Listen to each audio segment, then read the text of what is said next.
कान्होराज महाराजांकडे जा, कान्हो पाठक महाराजांकडे जा, माझ्या माऊली ज्ञानोबारांकडे जा.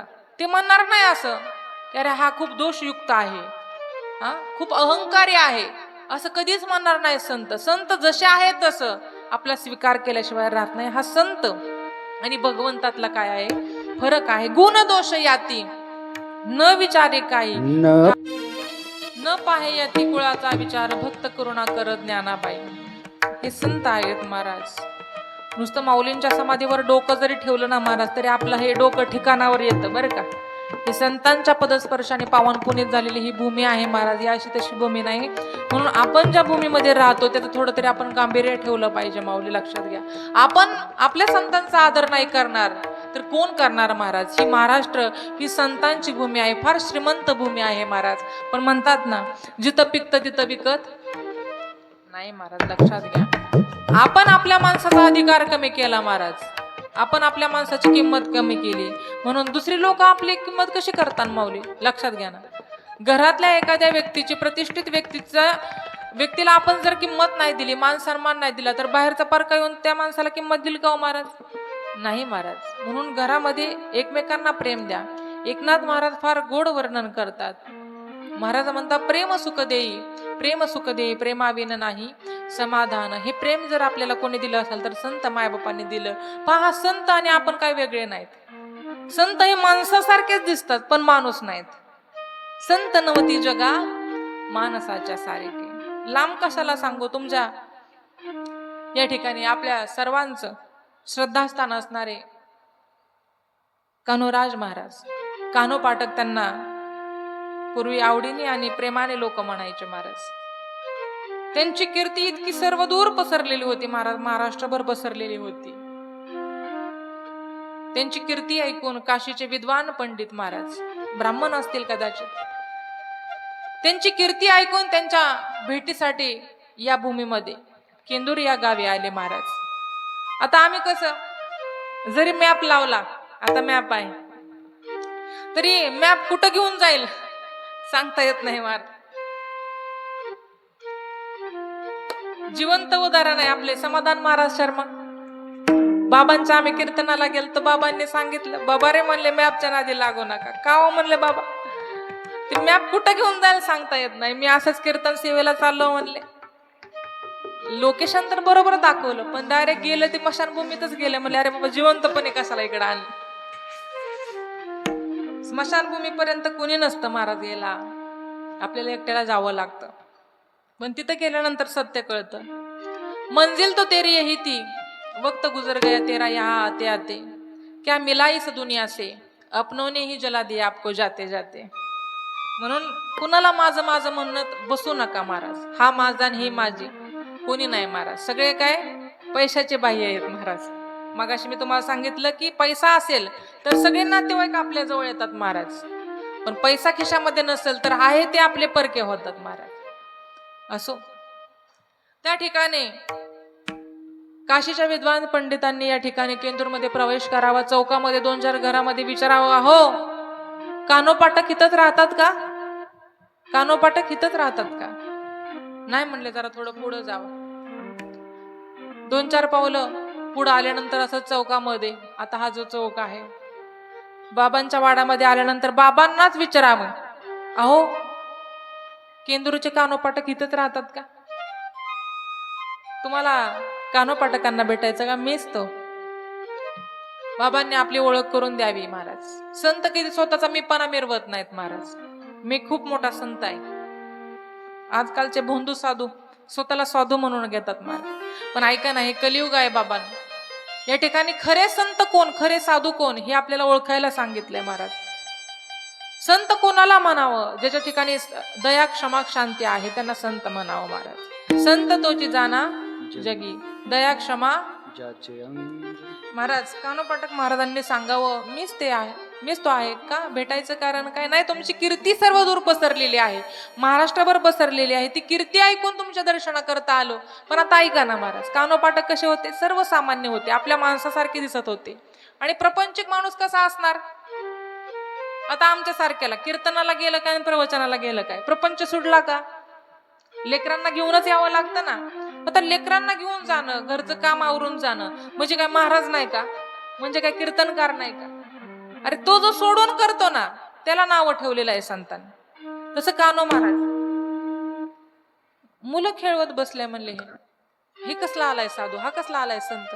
अहो तुमची तर कीर्ती ऐकून मी आलो. मला असं वाटलं तुम्ही वेदाचं ग्रंथांचं पारायण करत बसले असाल, ग्रंथाचं वाचन करत बसलेलं आहे, पण तुम्ही तर लेकरांसोबत खेळता. तुम्ही कसले आले साधू, तुम्ही कसले आले संत?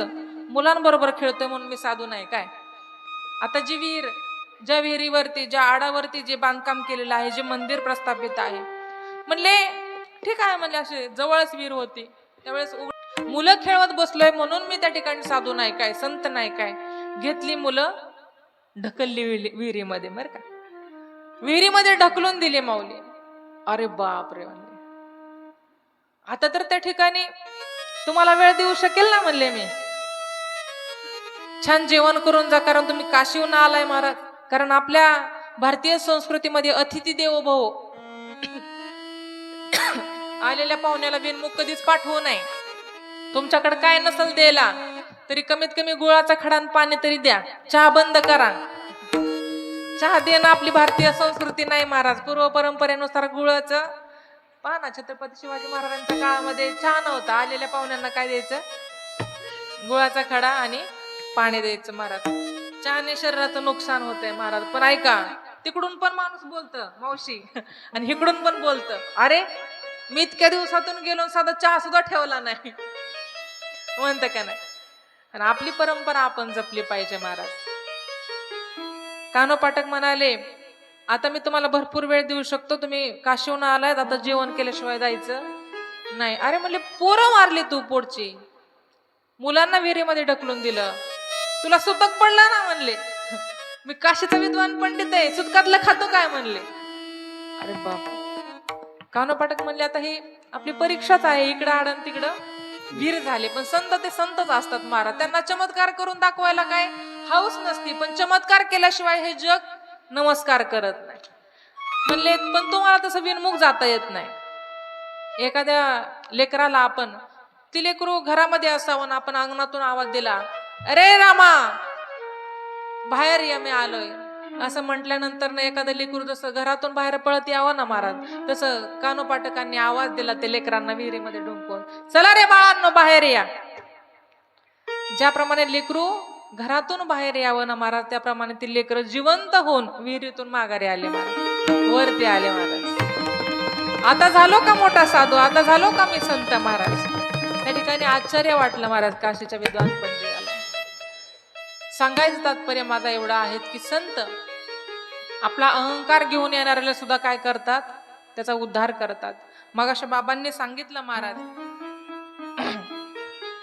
बाबांचं खूप मोठं व्यक्तिमत्व आहे, खूप मोठे संत महिमा आहे. अमावस्येचं रूपांतर सुद्धा पौर्णिमेमध्ये केलं बाबांनी, अमावस्येचं रूपांतर. आपल्याला या ठिकाणी रात्रीची लाईट गेली तर साधी मेणबत्ती प्रज्वलित करून आपलं घर प्रकाशित करता येत नाही, पण कान्होराज महाराजांनी त्या ठिकाणी अमावस्येची सुद्धा पौर्णिमा केली महाराज. गायी जिवंत केली. कुठं? काशीला. इथं सुद्धा एका भगवान शिवांचं मंदिर आहे. त्या ठिकाणी गायीने भगवान शिवांच्या पिंडीवरती दुधाच्या धाराचा अभिषेक करावा महाराज. पहा, प्राण्यांना कळतंय भगवान शिवांच्या पिंडीवरती अभिषेक करावा दुधाने आपल्या. आजकाल माणसांना कळत नाही. सोमवार आहे, एक तांब्या भरून पाणी भगवान शिवांना अर्पण करावा, परमार्थ करावा. अरे ह्या देहात सार्थक करावा असं जर वाटत असेल ना माय बाबा हो, तर पंढरीसे जारे आल्यानो संसार दिनाचा सोयरा पांडुरंग. महाराज खऱ्या अर्थाने हे देह सुद्धा आपल्या नाही, ज्या देहावर आपण नितांत प्रेम करतो महाराज. देह हे काळाचे, धन कुबेराचे, येते मनुष्याचे काय आहे. म्हणून हा देह जाणार आहे महाराज. नाशिवंत देह जाणार सकळ, आयुष्य खातो काळ सावधान. महाराज या ठिकाणी आपल्या सावधान करतात. सावधान करून काय करायला सांगतात प्रपंचामध्ये. महाराज म्हणतात, संत समागमे धरावी आवडी, करावी तातडी परमार्थाची. परमार्थ करायला सांगतात, संतांची संगत करायला सांगतात, भगवंताचं नामचिंतन करायला सांगतात. ते नामचिंतन संत महात्म्यांनी त्या ठिकाणी प्रपंच करून त्या ठिकाणी केलेला आहे. एकदा आपण सुद्धा पंढरीश पांडुरंग परमात्म्याचं भजन केलं पाहिजे, हा देह त्या ठिकाणी सार्थकी लावला पाहिजे. महाराज एकदा आपण उदाहरण करण्या देवाचं भजन करू. विठ्ठल माझा माझा माझा माझा माझा, विठ्ठल माझा मी विठ्ठलाचा, विठ्ठल माझा माझा माझा माझा माझा, विठ्ठल माझा मी विठ्ठलाचा.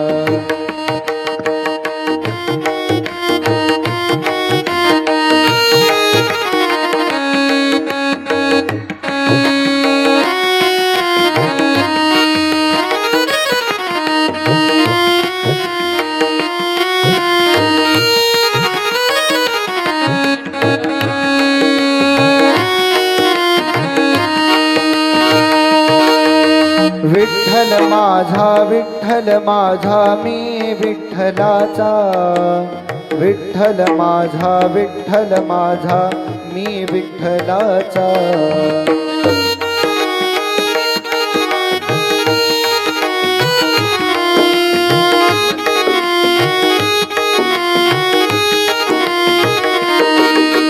विठ्ठल माझा मी विठ्ठलाचा, विठ्ठल माझा मी विठ्ठलाचा, विठ्ठल माझा माझा माझा माझा माझा, विठ्ठल माझा मी विठ्ठलाचा. अमंगल ठिकाण असो किंवा मंगल ठिकाण असो, वर्षाद असो किंवा एखाद्याचा अभिष्ट चिंतन सोहळा असो, त्या निमित्ताने प्रवचन कीर्तन. आता महाराज लग्नामध्ये सुद्धा कीर्तन सेवा आहे, लग्नामध्ये सुद्धा बरं का. आणि खऱ्या अर्थाने सांगू का, डीजे बंद झालेत आणि पावलं खेळत, म्हणजे विद्यार्थी संस्थेतले वगैरे महाराज पण गायला वगैरे असतात. ज्ञानोबा तुकोबारायांचं नामगजर करायचा, महाराज मृदंगाला असतात. टाळ वाजवत पकवादाच्या नामगजरामध्ये नवरा नवरीची एंट्री होती. मला तुम्ही सांगा, संसाराची सुरुवात भगवंताच्या हरिनामाच्या उच्चाराने होत असेल तर तो प्रपंच फुलल्याशिवाय राहणार नाही का महाराज? राहणार ना महाराज. म्हणून खऱ्या अर्थाने कोणतंही ठिकाण असो, सदा करू म्हणजे त्या ठिकाणी कोणताही स्थळ काळ वेळेचा विचार न करता भगवंताचं नामचिंतन घेतलं जातं. म्हणून आज ज्यांचं पुण्यस्मरण आहे आणि त्या पुण्यस्मरणाच्या निमित्ताने आज ही प्रवचनाची सेवा आहे महाराज.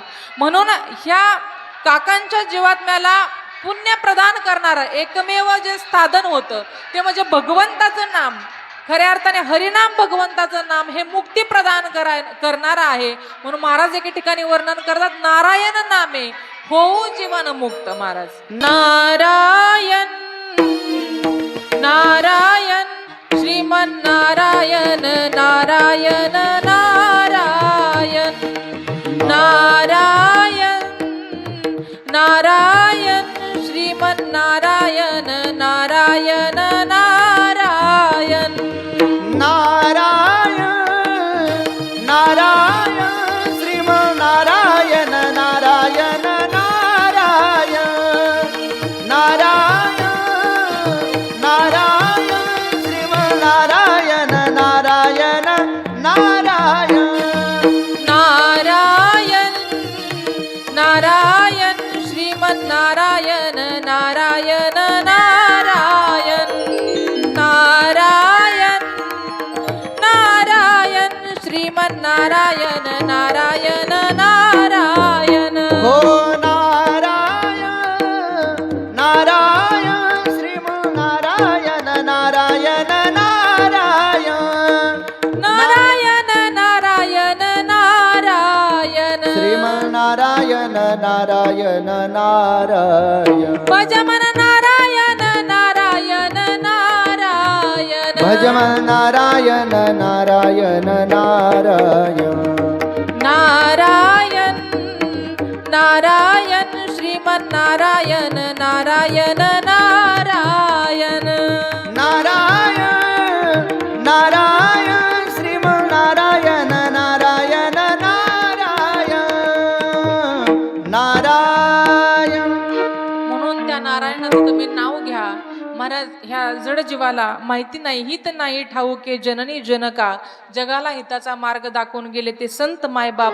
महाराज आम्ही वैकुंठवासी आलो याची कारणासी, बोलले जे ऋषी साच भावे वर्ताया, कारण बुडते हे जन न देखवे डोळा, येतो कळवळा म्हणून या. म्हणून तुकोबारांना वाटलं की अरे हे जन त्या ठिकाणी आंधळ आहे. तुका म्हणे कैसे आंधळे हे जन, गेले विसरून खऱ्या देवाची ओळख राहिली नाही ना, देवाचं चिंतन करण्याचं तारतम्य राहिलेलं आहे. म्हणून पण मला तर माहिती नाही हित कशामध्ये आहे, पण तो हिताचा मार्ग अभंगाच्या प्रथम चरणामध्ये तुकोबारांनी सांगितला.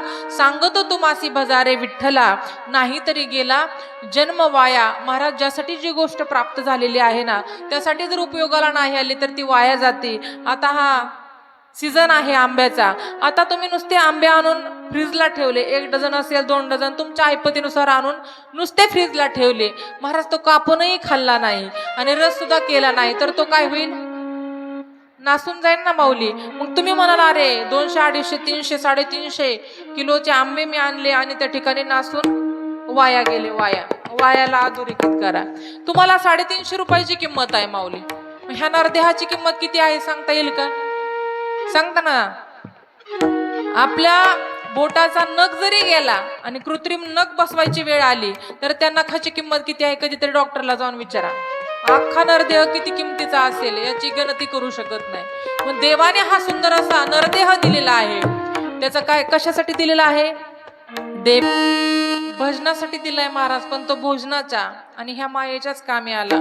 तुम्ही मायेमध्ये गुंतू नका, नको नको मना गुंतू माया जाळी, काळ आला जवळी ग्रासावया, काळाची एवढी पडेल बा जेव्हा, सोडविना तेव्हा माये बाप. आपले आई वडील सुद्धा काळ जवळ आल्यानंतर वाचवू शकत नाही. म्हणून महाराज त्या ठिकाणी देवाच्या ऋणातून उतराई व्हायचं असेल, हा देह त्याने आपल्याला दिलेला आहे अमुलाग्र किमतीचा, म्हणून हा उपकार त्याचा आपल्यावर झालेला आहे. मग त्या उपकारातून उत्तीर्ण होण्यासाठी आपण काय केलं पाहिजे?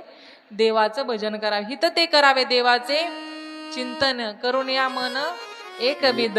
तसं वर्षात का करायचं? कारण आई वडील जिवंत आहे तोपर्यंत लेकरावर प्रेम करतात, पण मृत्यू पश्चात सुद्धा पहा, देहावसान झाल्यावर सुद्धा आपल्यावर ते प्रेम करणार पात्र म्हणजे कोण असतात?